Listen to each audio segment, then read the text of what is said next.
Well, today we finally got to try to work on our Bobcat to repair or replace the chain on the left drive. And so we're getting ready to try to get the wheels off the ground and see what we can do.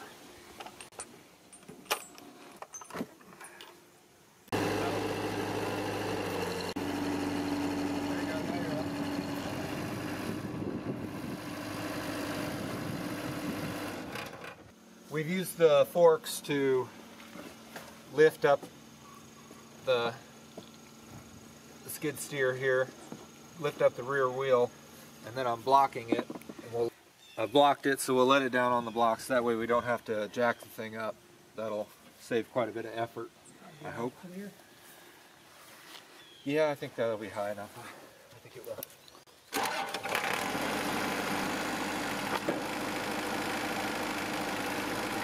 I'll have you drive this off before I try to do anything in case it falls off the blocks or something and this moves. Because I don't want to get the wheel off and then we have to do something and then we need the tractor and then we move the tractor and it falls off with our wheel.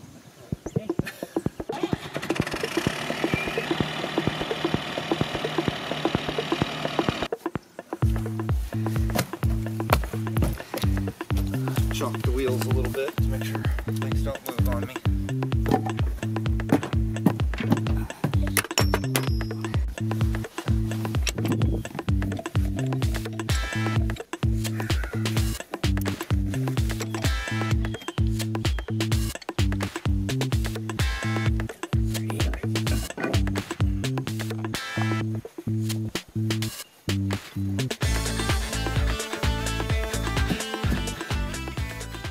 Okay, well, we got the tire and wheel off, but we have to have a 9/16 to take the plate off to the side where we can get into, see what's wrong.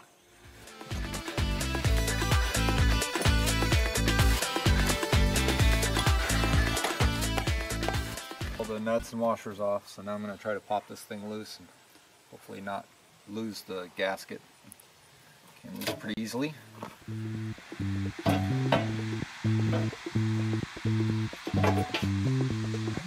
Start pulling the chain. There may be loose connectors in the bottom, so we want to be sure not lose them.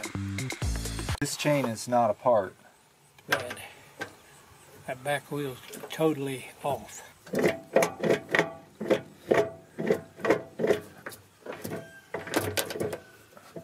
It may just be loose, Dad. We may just need to tighten it up because there's quite a bit of slack here if I turn everything the right way.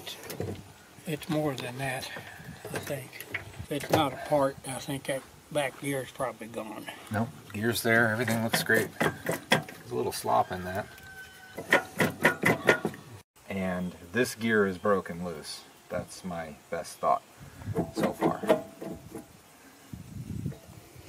Something's gone wrong here. We decided the bottom plate had to come off to get to the gears, and so we've got it loosened up now, and I think when I pull on this bar, the whole bottom's going to drop down. So look, right. Oh boy,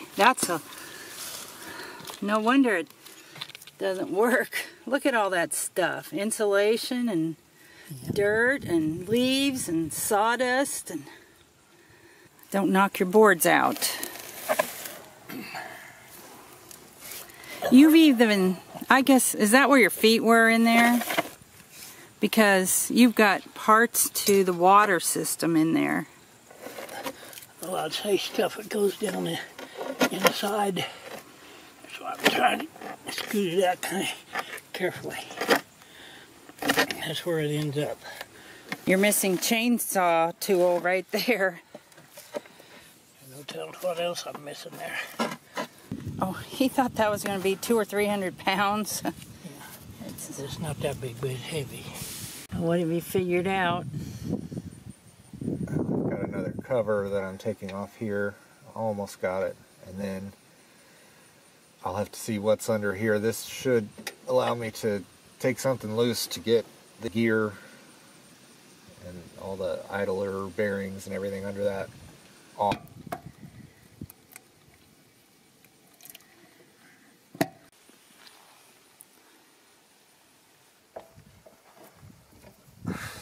you got it on.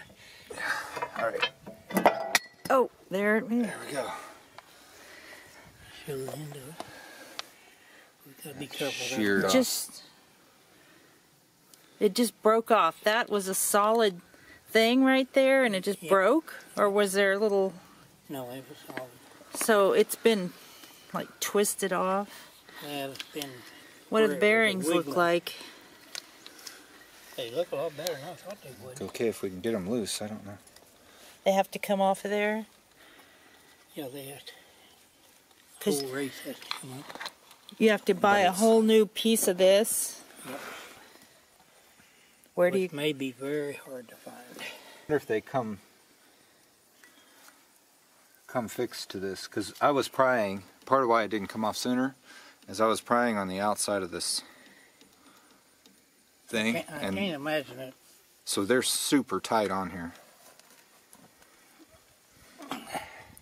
Well, I think what we probably need to do is look now on... What we're probably going to need to do Line is to take it into Rick's. He's got that puller. You can work it in behind there and pull that off, I think. Look at this, dude. Shaving. Oh, there's gunk built up in the bottom of that. Yeah. It's probably working dirt. It's worked its way around the bearings. Now let's... All right, You got the there's- gear off? Yeah, here's the gear right. Oh, we ought to be able to push the other shaft through from the other Here's side. the other bearings. Okay. Yeah, that still looks good. Well, all we got in there should be a piece of shaft. Let me Yeah. get underneath it. Well, Has it got a piece in there? yeah, it's got the shaft in here, and it looks like it's keyed in. That key, Yeah. those keys move easy. So Since that piece is in there, is the other end you just took a nut off of on the other side of that? it's on the other side of that, yeah.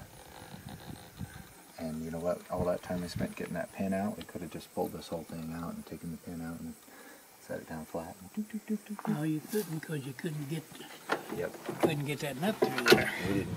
Yeah, we could. There's The nut would, there'd be a bearing over there. there's no bearing over there, and the nut would come right through. Trust me, we pretty much. I want to, but I still don't. I wonder if I should take this chain apart here, because we've got the apart place right here. Well, can you? So I could pop that off and drop it over the top, Yeah. and then roll this. It's got pins all the way through, a cotter pin holding it. 2 cotter pins here. Well, you can take it apart right there. And it might if make helps. this gear come out a little easier. That's good. Now I'm going to try not to Might drop not be. this in the oil down there.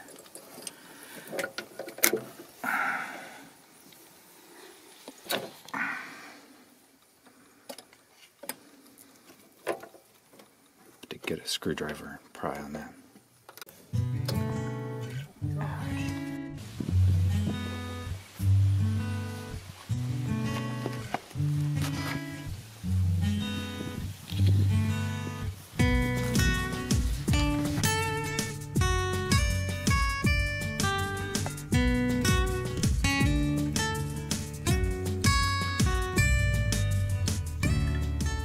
Right. My axle broke on the Bobcat. I ordered a new one for $850, and when it arrived, the thread had been messed up where they drilled a hole through it for a cotter pin to hold the nut on, and the nut wouldn't work. And so I took it to the shop, and they measured it around on it, and they said it was a metric thread instead of a standard like the old one was, where the old nut would have worked. But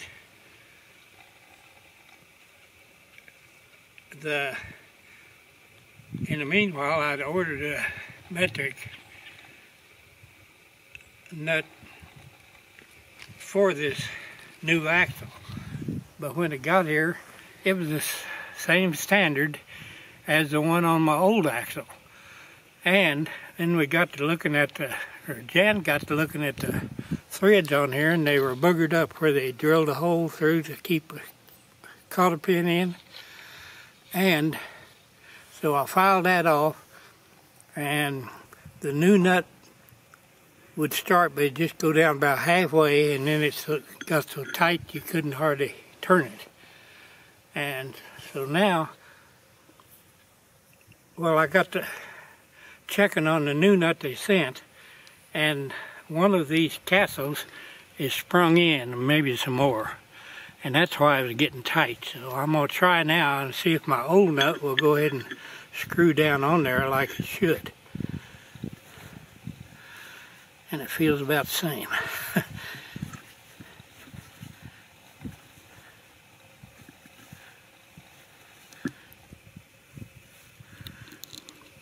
Well, it's still going to work hard, but I think it will work better. Anyway, I'll just have to run it down a time or two and be sure it's going to work. And it will. Just a matter of how easily it works. Well, it's been a few weeks since I broke the axle, and so due to the bad weather and cold weather and snow and rain and other winterizing I needed to get done about my ducks and stuff, and so today I'm going to try to get this new axle in there where I can use my bobcat again.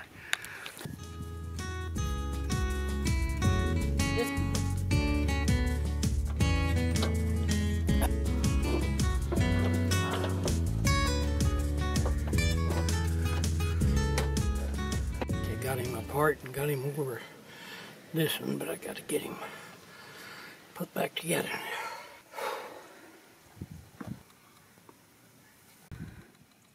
Because you can't see it? Right. Do you want me to do it? Right. Tell me what I have to do. Well, the cotter pin going through this way, and on this side it needs to be bent some. And so we got the chain put back together and have it adjusted now. And thanks to Jan, we got the cotter pins bent in it, so the master link will stay. So I'm gonna put the inspection plate back on. Keep the weather from getting in it. And it's almost ready to run again.